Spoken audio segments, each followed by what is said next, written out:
All right, shalom, shalom. I'd like to start off first and foremost by giving all praise, glory, and honor to Yahweh Bahashem, Yahweh Shai, Bahashem the Karkadash.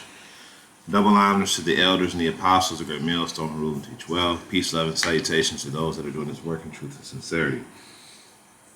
This is your brother Nathaniel from the GMS Camp Atlanta, coming back at you through the Spirit with another lesson. I'm praying, hope this lesson is edifying. On this particular lesson, we're going into the warnings coming from Russia, from Vladimir Putin. And Vladimir Putin ain't bluffing. He's saying that, hey, I'm gonna blow something up. You got this. I watched this as off-grid desert farming. Now this guy is one of them devout Christians. Blah blah blah. But he gives good news updates and news information. Okay, but he's on that Christian turn to Jesus shit. But the news is the stuff that he talks about on the news be on point. All right, so this is War News 24/7, and as you can see, Putin's last warning: beware the small, dense population NATO countries will not withstand a nuclear strike. So Vladimir Putin is doing his best not to send a nuclear missile because once a nuclear missile gets sent, it's going to be thermonuclear war. Okay. So I'm going to start off with a quick precept. I'm going to go ahead and go to it. I'm going to go to the book of Ezekiel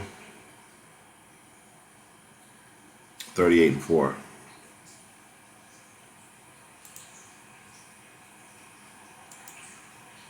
All right, this is Ezekiel 38:4, and it says, "And I will turn thee back, and put hooks into thy jaws, and I will bring thee forth and all thine army, horses and horsemen, all of them clothed with all sorts of armor, even a great company with bucklers and shields, all of them handling swords."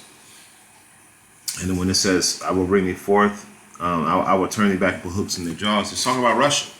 Because, at one point in time, Russia was actually wanting to be a part of NATO. But NATO denied Russia. So Russia started doing their own thing. And now they got the BRICS going on. Okay. And Russia is actually becoming a guard to all of these other nations. All right. So Russia, I believe that they launched some artillery into Russia, and Russia still being patient, saying, "Hey man, we already know what we got." And that's the thing about bullies. Bullies they bully so long that they can't take the warning. When the little guy, the so-called little guy, when he got something devastating in his arsenal that he knows that he has, the bully think that he just bluffing or talking shit, but in all actuality, he ain't bluffing. He ain't talking shit.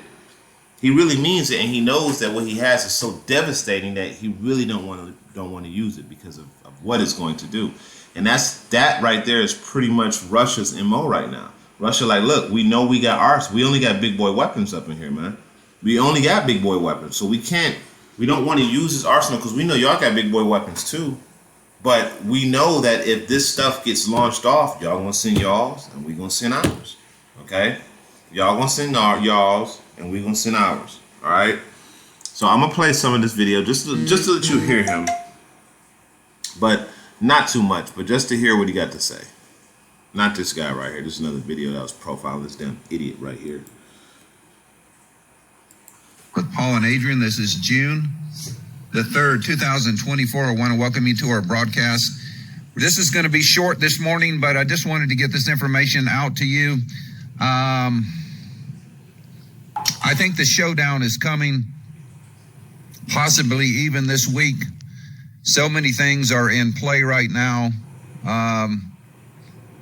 The United States launched a massive attack on Russia this morning using ATACMS missiles, took out an S-400 missile defense system. We have news that things are about to get very, very bad on this earth, folks. This is the latest information. Vladimir Putin's last warning. Last warning, beware the small, densely populated NATO countries. They will not withstand a nuclear strike. Full speed ahead, the Russian retaliatory strike. Putin did address his country this morning in a speech And I'm going to play that for you just in a few minutes. This is the latest breaking news. President Vladimir Putin himself threatened NATO member countries with the use of nuclear weapons, saying that the small populous countries of the alliance must be careful, implying that they would not be able to withstand a nuclear strike unless unlike Russia and its vast territory. The Russian president then commented on the statements of NATO Secretary Jens Stoltenberg regarding the use of nuclear weapons on Russian soil. In Putin's view, the NATO chief seems to be unaware of what is at stake. If this ultimately happens and he wanted to point out some points to him, small, densely populated NATO member countries should beware. Commenting Putin on the statement of Jens Stoltenberg and other Western officials about missile attacks on targets inside Russia, he emphasized that officials from NATO countries, especially those based in Europe, and especially the small European countries, should be fully aware of what is at stake. They should keep in mind that their countries are small and densely populated, which is a factor. They need to... You see, Russia making big boy threats. Okay, Russia make big boy threats. So let's go back here to this Ezekiel. Okay, let's go down to as a matter of fact, let's just keep on reading. It says Persia, Ethiopia, and Libya with them, and all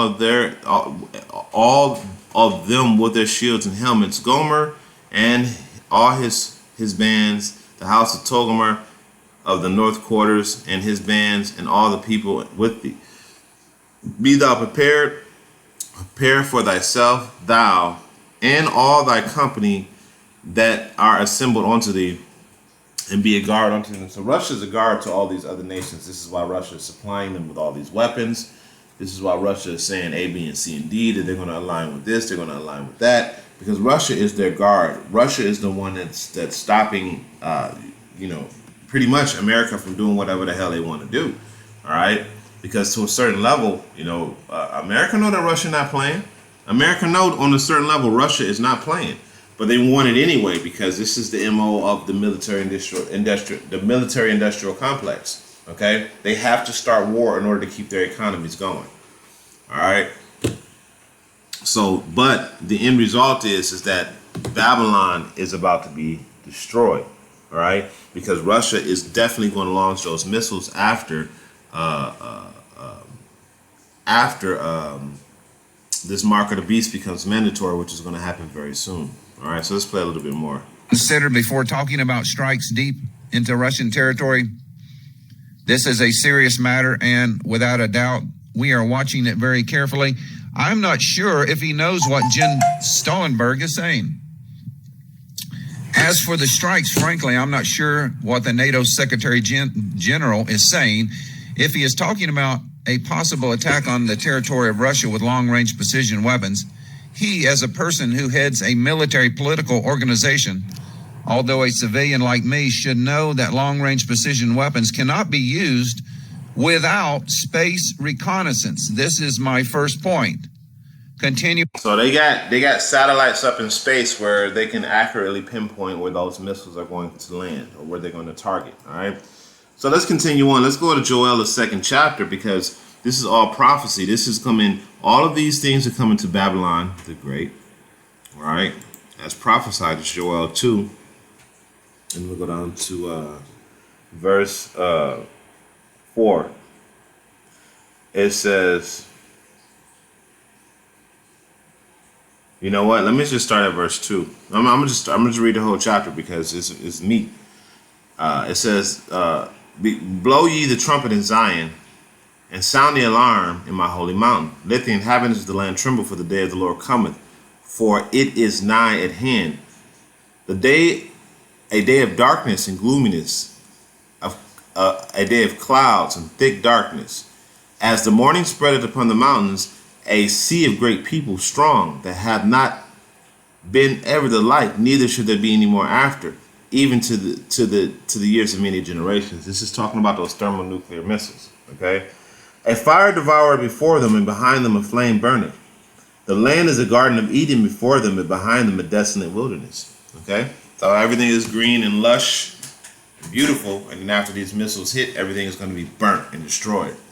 Yea, nothing will escape them. So anything that's gonna hit, if you've seen that movie Terminator, it's like three blasts. First, you get the initial blast, the shock wave that's going to destroy a lot of stuff. Then after that, you're going to get the fireball, right? And the fireball is going to vaporize everything. Then after that, you're going to get the radiation that's going to come on after that. That's going to kill everything else that's alive. So this blast is like a threefold thing. You're not going to survive this, all right? It says the appearance of them is as the appearance of horses and horsemen, and they shall run. Like the noise of the chariots on top of the mountain, they shall leap like the noise of a flame of fire that devour the stubble. A strong people that people set in battle array. Before their face, the people shall be much pain. After their face shall gather blackness. There's going to be nothing left. After these hit, everything is going to be gone. They should run like mighty men. And this is going into his missile guidance system that he has, this precision targeting system, not to mention the Spirit of the Lord is going to be in those missiles too to make sure they hit where they're supposed to hit. It says they should climb the wall of war like mighty men. They shall march every one on his way, and they shall not break their ranks. Neither shall they thrust one another. They shall walk every one his own path. When they fall upon the sword, they shall not be wounded. That means that if another, missile guidance system hits them to try to take them off their trajectory, they're gonna know exactly. They're not gonna stop. Okay, it's not gonna knock the missile off its flight trajectory. Okay, so this is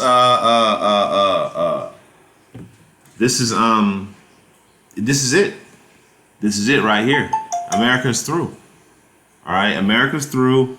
America is a flickering candle that's about to go out, and the rest of even the monetary system. I'm gonna do a lesson later on in the monetary system how that shit is about to go out the door. So every single aspect of America is about to fall. Everything in this country is about to go. Okay, the monetary system is going. The war machine is already done. They didn't cocktail fruited out the military. Put a whole bunch of women in there and transgender, so the morale of the military is done. All right. Then you have they don't have the funding that they used to, so they're trying to start war. Okay, this is the only way out for them. A bully got a war machine has to go to war, or they lose everything. But this is the war to end all wars. All right. So I'm gonna grab one more precept. This is Revelation 18:2, and it says, and he cried mightily with a strong voice, saying, Babylon the great is fallen, has become a habitation of devils, and a hold of every foul spirit, in the cage of every unclean and hateful bird. So Babylon is through. Babylon has fallen. This place is over with. It is not going to be healed. Continuing on, verse 3, it says, for the nations have drunk of the wine of the wrath of her fornication, and the kings of the earth have committed fornication with her, and the merchants of the earth have waxed rich through the abundance of her delicacies. Okay, so all these other nations have been able to take advantage of this place, and this place have been able to take advantage of other nations as well. All right, so because this place has been able to turn everything through capitalism, turn everything into profit. Everything is for sale. Service is for sale. Clothing is for sale. The chief things in life are for sale. Everything is for sale. Nothing is okay. Everything is marketable. All right. All that's about to go away. Because once America is done, there's not going to be another nation that's going to come behind America and say, oh, well, we're the next America. That shit is not going to happen. All right. When America is done, next is the kingdom of heaven. All right. So that's where we are right now, man. So this is just a quick hit on what's about to happen with World War III. As you can see, things are heating up. They're talking about, Russia talking that big boy shit, man. So we'll see what happens in the next few days. Lord willing, it go down. But I already know that, we here in the no until the mark of the beast is mandatory. We're really not going to see World War III. or we may see some escalations, but it's not going to be all out war until that chip is mandatory. So with that, we're going to end it off by giving all praises going to Yahweh, Bashem Yahshai, Bashem Kakadash. Double honors to the elders and the apostles, great millstones to the next time, we say Shalom.